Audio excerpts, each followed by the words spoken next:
विदेशों की देखा देखी हम लोग भ्रष्ट होने को तैयार हैं। श्रेष्ठ होने के लिए हमारे संत ग्रंथ मंत्र भगवंत सब हैं, लेकिन हमें भ्रष्ट होना है। कैसी विडंबना। आगे नभग नाभाग और उसी वंश में अम्बरीश महाराजा की कथा आती है। आपने सुना होगा, अम्बरीश राजा भगवान के परम भक्त थे। जैसे पृथु जी महाराज व्रत पूजा सब करते थे, ऐसे ही राजा अम्बरीश एकादशी व्रत बहुत मन लगा के करते थे। उनके पीछे पीछे संपूर्ण प्रजा करती थी। और एक बार की बात है कि अम्बरीश एकादशी का व्रत करते हैं। जब पारण का समय होने लगा तो दुर्वासा ऋषि आ गए अपने चेलों के साथ में। 14,000 शिष्य हैं उनके, और दुर्वासा ऋषि कहीं कहीं 60,000 शिष्य भी बताते हैं ऋषिगण उनके। कहते हैं हम यमुना स्नान करके आ रहे हैं राजन, हम भी व्रत खोलेंगे। बोले बड़ा धन्य भाग ऋषिगण, आप पहले पाइएगा तब मैं पाऊंगा। ऐसा कह करके और चले गए। हाँ भैया जी, थोड़ा ध्यान ये रखना है कि एक बार गिर करके 2 दांत अगले टूटे हुए हैं, जब की बार और लगेंगे तो फिर कथा की जगह हवा निकलेगी। बोलो राधे राधे, है ना। तो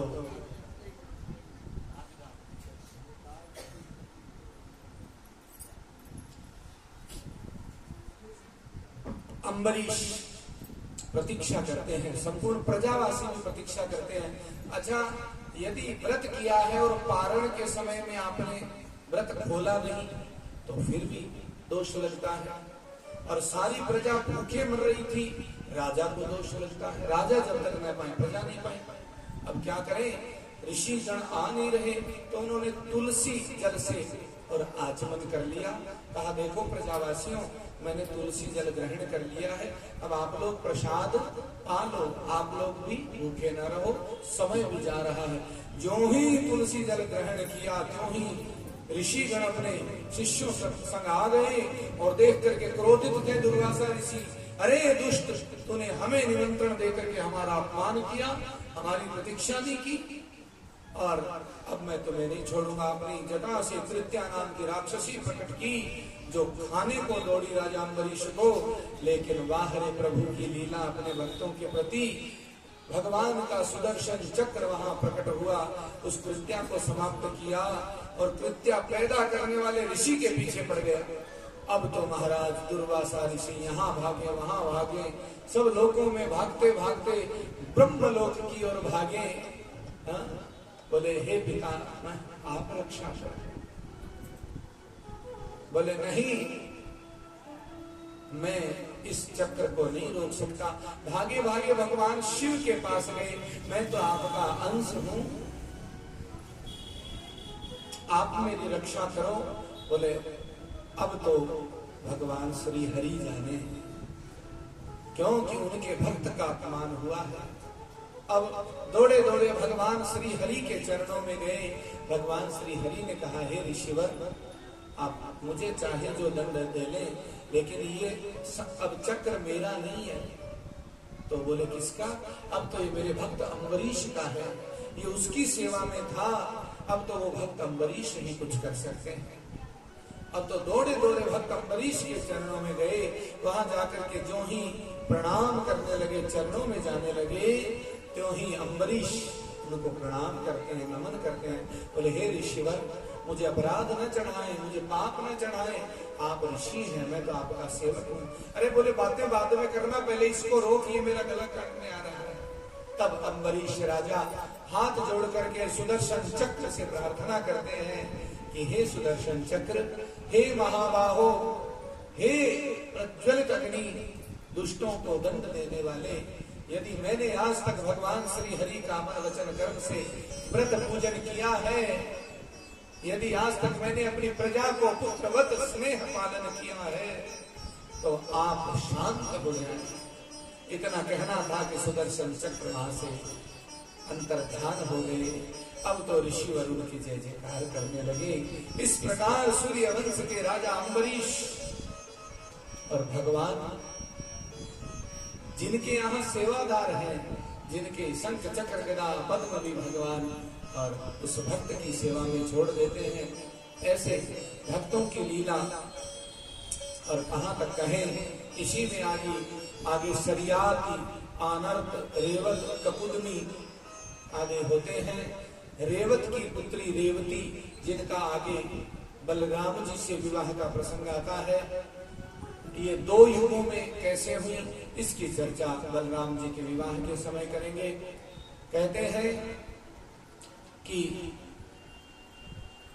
अहम भक्त पराधीन, भगवान तो भक्त के अधीन रहते हैं, मैं तो हूँ भक्तन का दास, भगत मेरे मुकुटमणि। राम राम कहूँ बारंबारा, चक्र सुदर्शन है रखवारा। यदि राम का नाम आप जपेंगे तो यदि कोई भी कितना भी बड़ा संत मुनि ज्ञानी हो, वो भक्त के प्रति अपराध करता है तो वही चौपाई फिर से याद आती है, जो अपराध भगत कर करही, राम रोष पावक सोई जरही। राम भगवान की क्रोध की अग्नि में वो जल जाता है। इसलिए कभी भी किसी भक्त का अपमान नहीं करना चाहिए। अम्बरीश जी के लिए बड़ा सुंदर, जिनके श्रवण समुद्र समाना, कथा तुम्हारी सुभग सरि नाना। भर ही निरंतर हो ही न पूरे, तिन कह करहु नित रूरे। इस प्रकार भगवान के और भगवान के भक्तों की कथा अनंत है।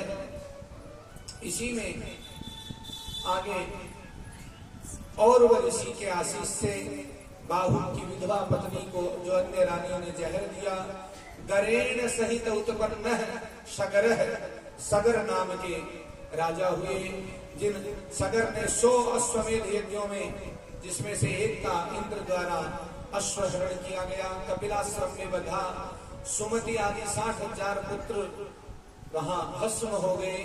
और उसके बाद में राजा दिलीप आदि ने सेवा की, गंगावतरण हुआ।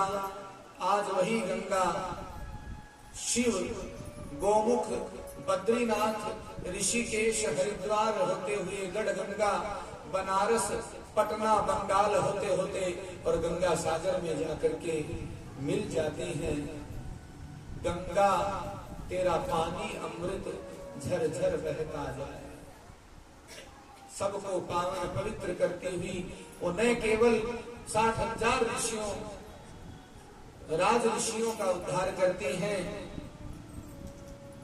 जीवन में यदि जिसने 3 काम न किए तो ये मानो कुछ भी नहीं किया। पहला क्या?